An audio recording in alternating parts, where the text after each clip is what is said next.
Você acha que o seu problema é falta de disciplina para estudar, mas não é. Na verdade, o teu cérebro ele tenta te proteger porque estudar para ele significa esforço, incerteza e possibilidade de fracasso. E toda vez que você sente isso, você faz o quê? Você adia, você evita, você foge e depois se culpa por não ter feito. Só que aqui está o ponto que ninguém te explica. Não é falta de força de vontade, é falta de regulação emocional. E enquanto você não entender isso, você vai continuar começando e parando, começando e parando. Nesse vídeo, eu vou te mostrar 5 mecanismos psicológicos com base na neurociência que explicam por que você não consegue manter constância nos estudos e o que precisa mudar para isso começar a destravar. E é exatamente aqui que muita gente começa a se confundir, porque mesmo entendendo isso, você ainda fica esperando motivação para conseguir estudar. E provavelmente é aí que você está travando. Porque o cérebro ele não funciona desse jeito. Ele não foi feito para te ajudar a bater meta, a passar em prova. Ele foi feito para te poupar, para te tirar de esforço, de desconforto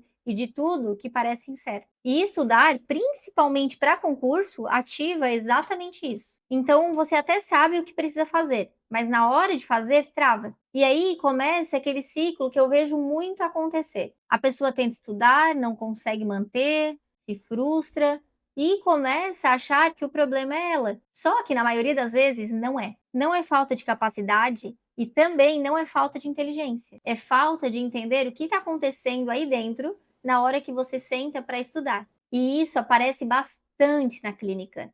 Pessoas que têm potencial, mas que estão presas nesse padrão de começar e parar, começar e parar. E quando você não entende esse padrão, você começa a se rotular. Eu não sou constante, eu não consigo, eu sempre falho. Só que isso não é quem você é. Isso é um funcionamento que dá para entender e que dá para mudar. Tem um ponto que a maioria das pessoas tentam fazer, mas que na prática não funciona, que é tentar eliminar o desconforto para conseguir estudar. Muita gente pensa assim: quando eu estiver mais tranquilo, eu estudo. Quando eu estiver mais motivado, eu começo. E quando eu estiver me sentindo melhor, aí eu consigo. Só que esse momento quase nunca chega, porque o desconforto ele faz parte do processo. E não é um erro e não é nem um sinal de que tem algo errado com você. O erro ele é esperado. Do ponto de vista da psicologia, isso tem muito a ver com evitação experiencial, que é quando você tenta evitar ou controlar sentimentos internos antes de agir. Só que quanto mais você faz isso, mais você reforça a ideia de que só consegue agir quando tá bem. E isso te prende, porque você começa a depender de um estado emocional específico para fazer o que precisa ser feito. E a constância não vem daí. Ela começa quando você para de esperar se sentir pronto e aprende a agir mesmo com desconforto. Não ignorando o que você sente, mas sem deixar que isso decida por você. E a constância não vem daí. Ela começa quando você para de esperar se sentir pronto e aprende a agir mesmo com desconforto, não ignorando o que você sente, mas sem deixar que isso decida por você. E quando você começa a entender isso, que não é sobre parar de sentir, mas sobre o que você faz com o que você sente. Vem um ponto que é ainda mais importante. Não é o estudo que te trava, é o significado que você dá para ele. Porque duas pessoas podem sentar para estudar exatamente o mesmo conteúdo e ter reações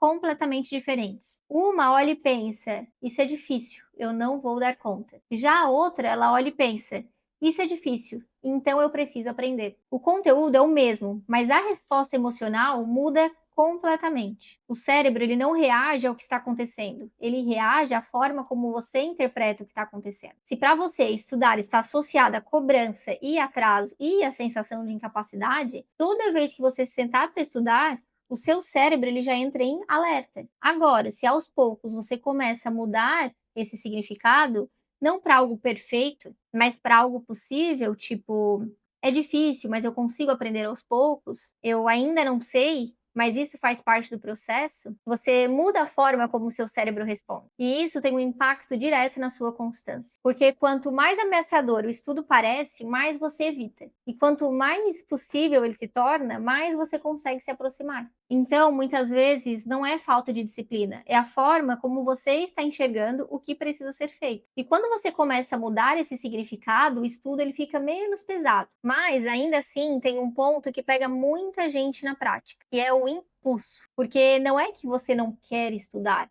Muitas vezes você até senta, você abre o material e tenta começar. E de repente você já está no celular. E isso acontece muito rápido.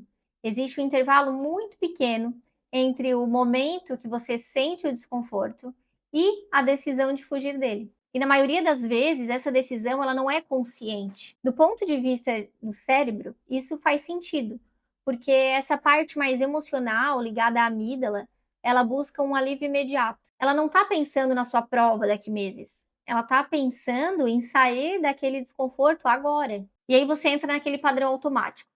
Sente desconforto, evita, sente alívio e depois vem a culpa. O problema não é o planejamento, não é a falta de saber o que fazer. É que nesse intervalo você não consegue sustentar a ação. E é por isso que muita gente se organiza, faz cronograma, mas não executa, porque perde exatamente nesse momento aqui. Então, mais do que organizar a sua rotina, você precisa aprender a reconhecer esse impulso e criar um pequeno espaço antes de agir, nem que seja alguns segundos para não responder no automático. E quando isso começa a se repetir, você tenta de novo e para de novo. Tem uma coisa que vai acontecendo, meio silenciosa. Você começa a mudar a forma como se enxerga. E isso é mais sério do que parece. Porque chega um ponto em que você não pensa mais eu não consegui estudar hoje. Você começa a pensar, eu não sou uma pessoa constante. Percebe a diferença? Você sai de um comportamento e transforma em uma identidade. E o cérebro, ele precisa manter coerência com essa identidade. Então ele começa,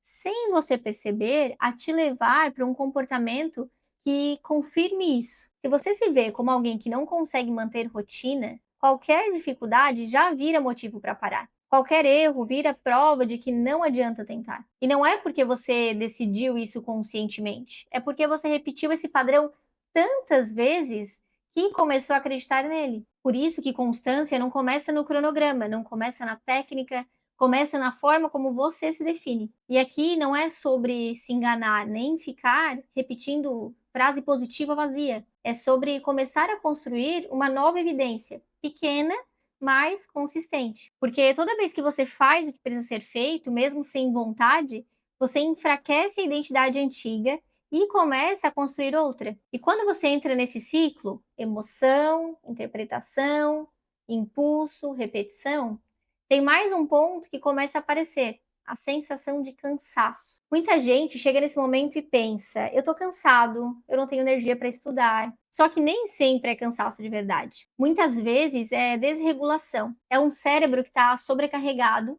com um excesso de estímulo, comparação e cobrança e pouca pausa. E quando o seu sistema nervoso entra nesse estado, ele começa a funcionar como se estivesse em alerta. Tudo parece mais difícil.